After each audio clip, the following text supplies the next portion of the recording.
I have a feeling that I'm going to get soy sauce all over my floor, and I hope that doesn't happen. I just cleaned my place. I am not in the mood to clean it again. So let's see. Okay. Ever so gently. Oh! Oh! Soy sauce party fell! I was not able. Oh! Oh! Oh, it is what it is, grandchildren. Welcome back to another episode of Granny Goatee's Food Review Show, where Granny Goatee reviews your favorite foods. Today, we're going to be reviewing a sushi restaurant here in Los Angeles called Chiba Sushi, and I'm going to be reviewing this for one of my subscribers, River Green. River Greens asked for me to review some taco sushi and some unagi sushi, which is octopus sushi, and eel sushi. And I'm also going to do some hand rolls, maybe a spicy tuna hand roll, a spicy yellowtail hand roll, a spicy scallop hand roll. I'll go ahead and decide when I actually get to the restaurant, because this restaurant actually has a unique recipe for their spicy tuna that it tastes completely different than any other sushi restaurant that I've been to. And what's interesting about this sushi restaurant is it is not particularly in a very affluent or nice area of Los Angeles. It is actually somewhat in the hood, and it has been there for a very long time. Maybe about 5 years ago or so, they moved right down the street from their original location to a bigger location because of the popularity. And I too think that this is one of the best sushi restaurants in this area of Los Angeles, in the San Fernando Valley. Okay, so shout out to River Green. I know it took me a few episodes to be able to get this out to you, but we're going to get it out, okay? But before we get into that, if you're here for the first time, please subscribe and turn on that notification bell. We're trying to get to 500 subscribers, and if you enjoy this video, please give me a like. I'd like to get 20 likes on this video because it helps push the video out to new viewers, and it helps with the algorithm, okay, grandchildren? I hope all of you have a wonderful holiday. I'm going to be putting this out soon. Happy Hanukkah, Merry Christmas, Happy Kwanzaa to those of you that celebrate Kwanzaa. I hope all of the holidays go well for all of you, okay? Now, I wanted to talk to you about Granny Goatee's fifth grade of goodness. But before I do that, let's go ahead and change the atmosphere a little bit. Oh! Not this way. I guess I used the wrong hand. I'm gonna go ahead and snap us into a better color environment. Here we go. This one is a little loony, but I will maybe use it in the future for something else. So, all right. That's much better, nice and warm. So, I want to talk to you, grandchildren, about Granny Goatee's fifth grain of goodness, and that is going to be humility. Okay, grandchildren, humility. Why is humility so important?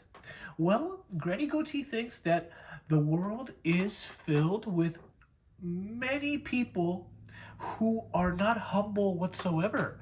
And some of them have reasons not to be. Some of them have reasons don't have the reasons to not be humble. But overall, I think humility is a very attractive trait in human beings.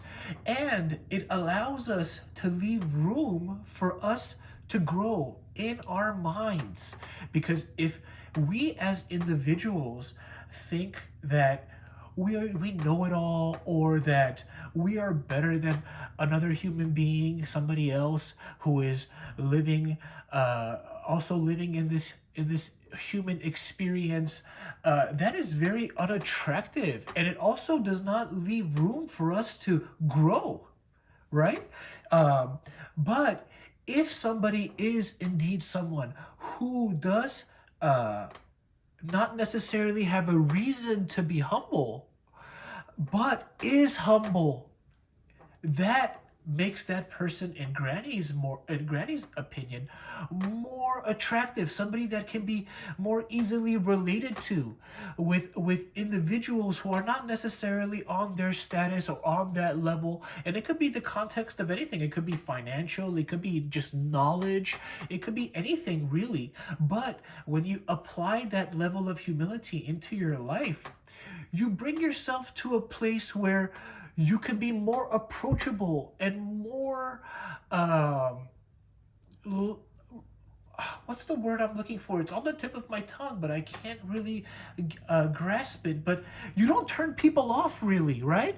Sometimes we see people that are full of themselves and we think, oh, well, yeah, well, they've done all of these amazing things, but a little humility for you would go a long way, sir. And so this is why I think that Granny's Goatee's fifth grain of goodness has to be humility. And I want all of us, if we can, just to be able to apply a little bit of that in our lives. And I think that that will make us better people as individuals, but it will also, in general, make the world a better place. Don't you agree, grandchildren? Okay, so now let's snap out of this and get back to normal. Well, actually, let's go ahead and clap out of it. I think the clap was a lot better.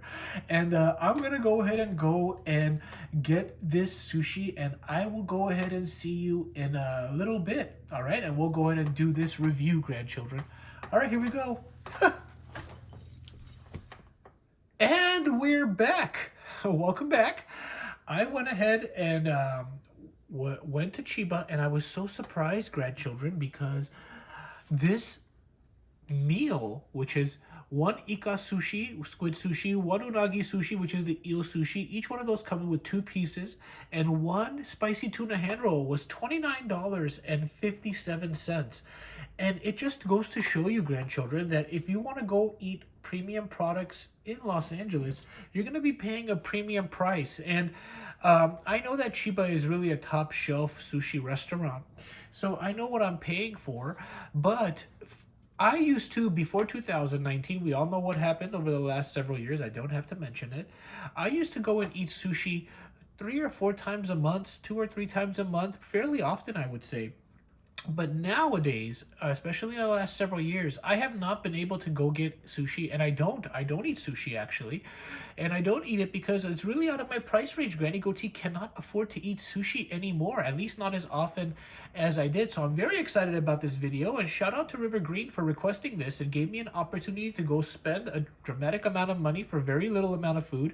And we'll go ahead and go over that right now. Okay, grandchildren, so they gave me 2 boxes. Let's see what's in this box. Okay, so this box has the unagi, and it has fallen over because I did not keep it straight. So let me go ahead and make it presentable for y'all. Check out that unagi, grandchildren. And this up top, I'm assuming, is the eel sauce.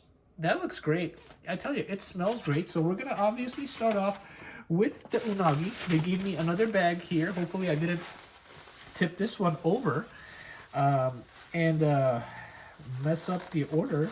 The unagi was fine. Okay, here we go. Let's open this up.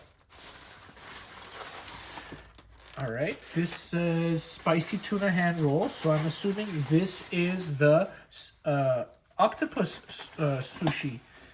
Oh, you know what? I must have told them Ika sushi, and I did tell them Ika sushi. You know,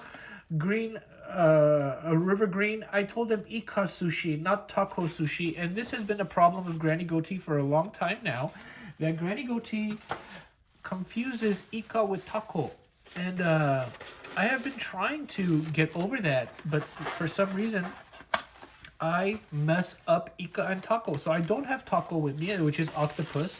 My apologies. I mixed it up with squid. So we are going to be trying the squid sushi today instead of the Ika. Now this is the hand roll, and I just want to open it up because I told you, grandchildren, that their spicy tuna hand roll is completely different in flavor than any of the other hand rolls that I've had from any other sushi restaurant. And if you take a look at this hand roll, let me go ahead and get this out. if you take a look at this hand roll, grandchildren, you can see that there's a different color in the tuna. It's not that weird red colored spicy tuna that they give you at other sushi restaurants. This is clearly a premium tuna. And I think what they do is they take the strips and they chop them down, but they don't add any food coloring into this. So I'm not going to sauce it up. Enough with the talking. Let's see what this spicy tuna hand roll tastes like. They did give me soy sauce. I'm not going to mess with it. This is so flavorful that you don't need soy sauce. So here we go. Going in.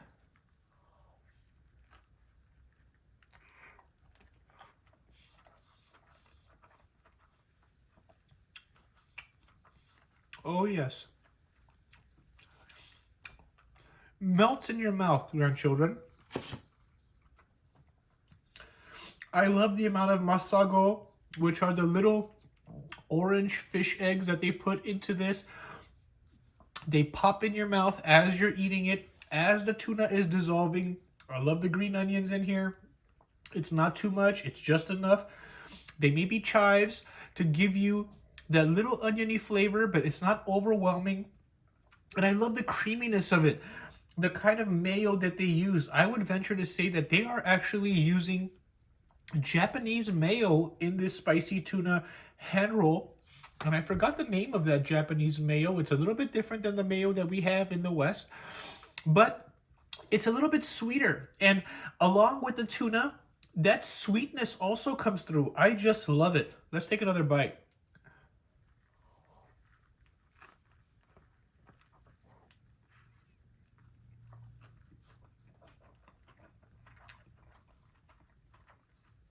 Wow.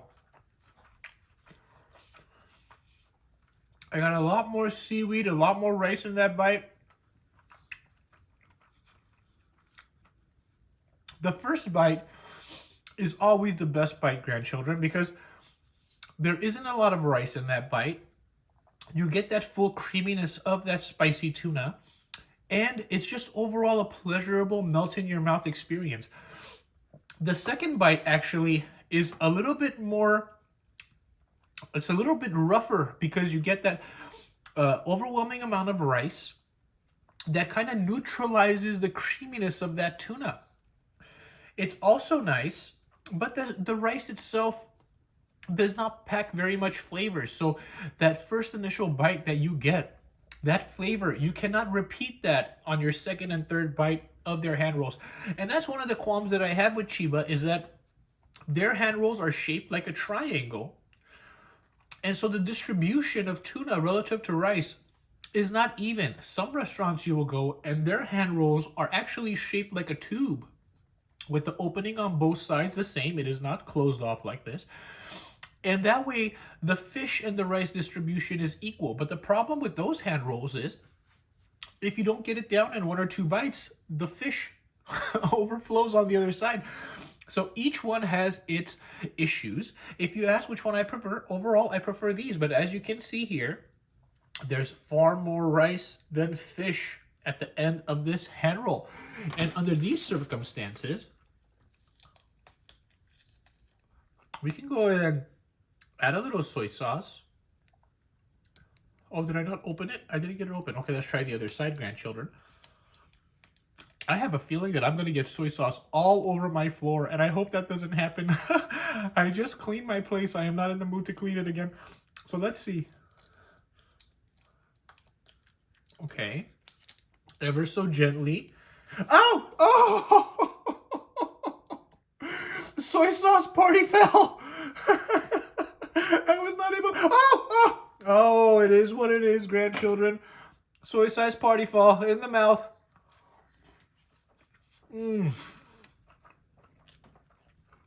Oh my, that is such a bummer. All over my floor. Well, thank you to Chiba for including a napkin. That was very nice of them. I will be a little bit irritated if there was no napkin in here, paying that much money. All right. Let's move on to the sushi. Now the sushi on its own,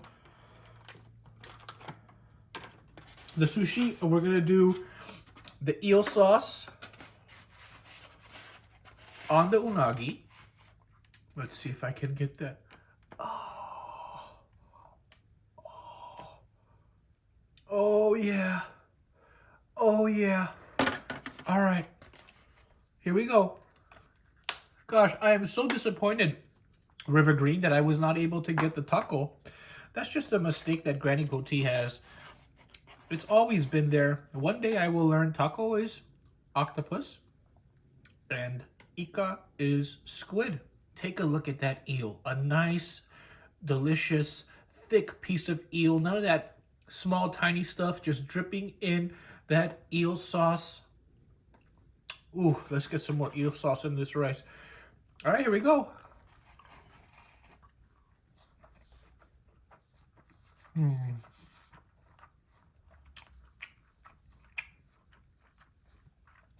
The eel has a little bite to it. People who haven't had eel before, they often wonder, what does it taste like? Well, somewhere in between a chicken and a fish. A little bit, it's not flaky, but it wants to be. It wants to be in the flaky crew. So it's almost a little bit flaky with the consistency of a nice melt in your mouth, like chicken thigh, not the breast, but maybe like a fatty piece of chicken thigh crossed with a fish. Okay, here we go, second piece.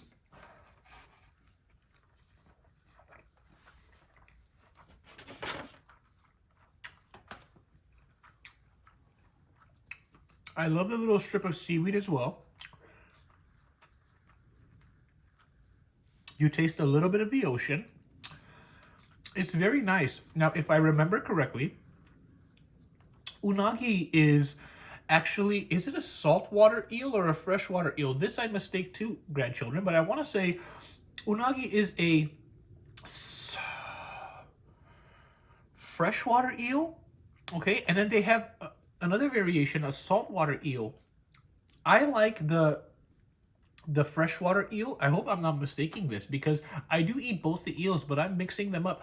The bottom line is when I do have eel, I do like that little bit of seaweed that they use to wrap it and stabilize the eel on the rice, because it gives you a little bit of that sea flavor. And I like that mixing in with the flavor of the eel. Okay, grandchildren, now they did give me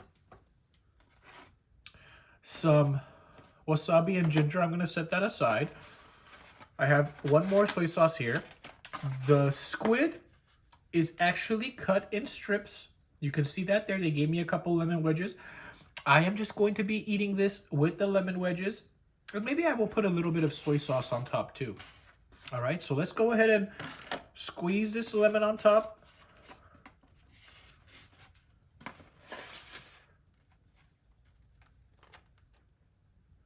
Look at that.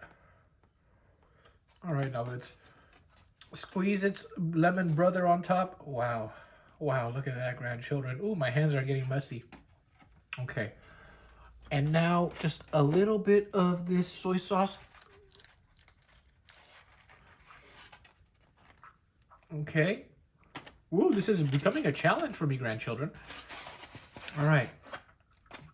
Lemon gone. Lemon gone. Okay. Let's take this squid. Take a look at that, grandchildren. Wow. That looks so good. All right, here we go.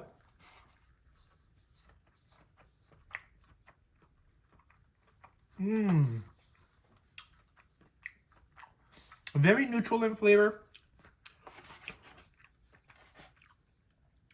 The squid, I have to say, I have never had squid at Chiba like this. It must be a new recipe. And what they have going on here is squid itself, grandchildren, has a very mild flavor. It really doesn't taste like much of anything.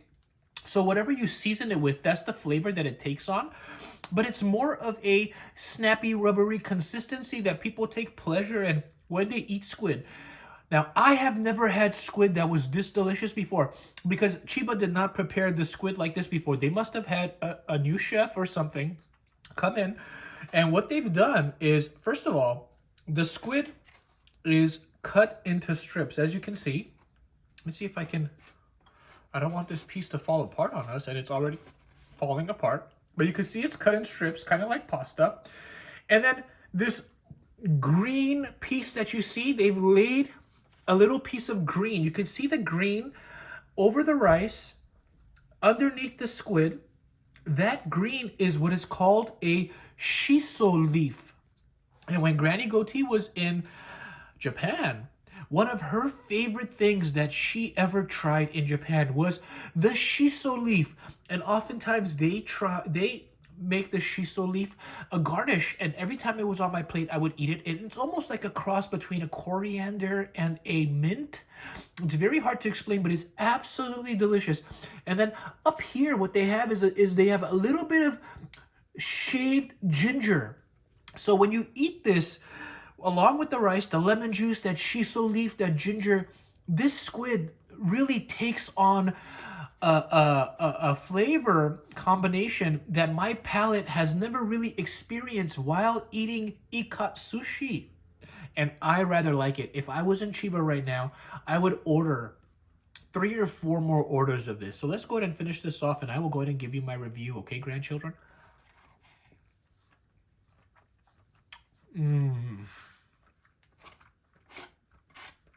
Very fresh squid. That shiso leaf completely changing the flavor profile of that squid. Wow. That acidity of the lemon and that saltiness of the soy sauce, that is absolutely incredible. Okay. All right, so what do I think, grandchildren? What does Granny think about these 3 items from Chiba Sushi? Well, first of all, I think if you have the budget and you are coming to visit Los Angeles, or if you are in Los Angeles, you have to go check this place out. If you are a sushi fan, sushi connoisseur, you have to go and check it out, and leave in the comment section whether you like the place or not. I really like the quality of their fish. The prices are a reflection of their premium quality. So let's go ahead and review it. I'm going to start from the lowest to the highest, okay?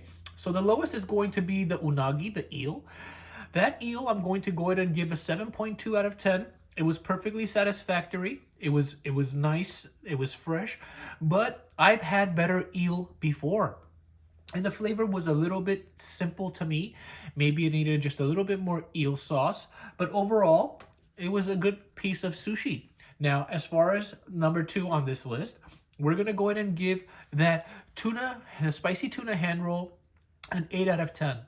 That was really, really delicious. The best spicy tuna hand rolls are from this sushi restaurant. So that is going to get an 8 out of... an 8 out of 10. And my favorite by far is going to be that squid sushi. I am almost happy that I made a mistake, River Green, to my subscriber out there that requested this, that I got the squid sushi instead of the octopus sushi, because the squid sushi was so good. And I'm going to give that an 8.8 out of 10, grandchildren. If you, by the way, have any recommendations, new food items coming out, a restaurant in Los Angeles that you would like for me to try and you are out of town, please don't hesitate to leave it in the comment section. I may not be able to get that to you immediately, but I will come around to be able to get that to you, because I want to make sure that if you have something you want to see if it tastes good or not, I can get that out for you. Okay, grandchildren? Thank you for joining me on another episode. Give me a like if you enjoyed this video, grandchildren, and I will see you on the next one. Bye-bye.